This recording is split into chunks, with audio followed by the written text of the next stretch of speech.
It is Super Tuesday, meaning people in these 15 states are heading to the polls to cast their ballots in presidential contests. Maine is included, with voters participating in the state's first semi-open primary. Good evening and thanks for joining us on News Center Maine at 5:30. I'm Chris Costa. And I'm Zach Blanchard. Today is the biggest delegate grab in primary season. President Joe Biden and former President Donald Trump are both expected to sweep the states. But Nikki Haley is promising not to back down. NBC's Alice Barr spoke with voters about what issues are driving them to the polls.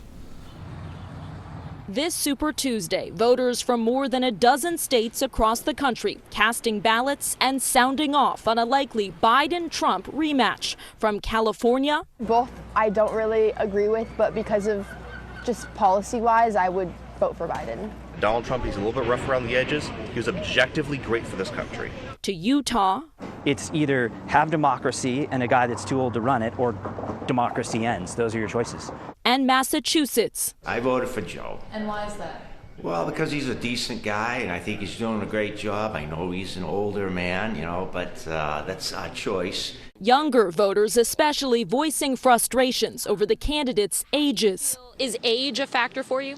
It definitely is. I mean, especially I work in healthcare, and knowing that as you get older, your memory just naturally starts to get a little weary. It's hard to feel represented by someone that's so much older than us. And a feeling they're not being heard on critical issues like U.S. support for Israel in the war in Gaza. Do you think this is an issue that could and should cost President Biden the election?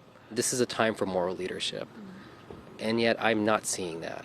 Several voters we spoke to are considering a third-party candidate, as former President Trump's sole Republican rival Nikki Haley struggles to break through. I'm not ready to get out yet. I'm still sitting there fighting for the people that want a voice, and they deserve that. Voices turning to votes, with the frontrunners moving closer to locking in their party's nominations.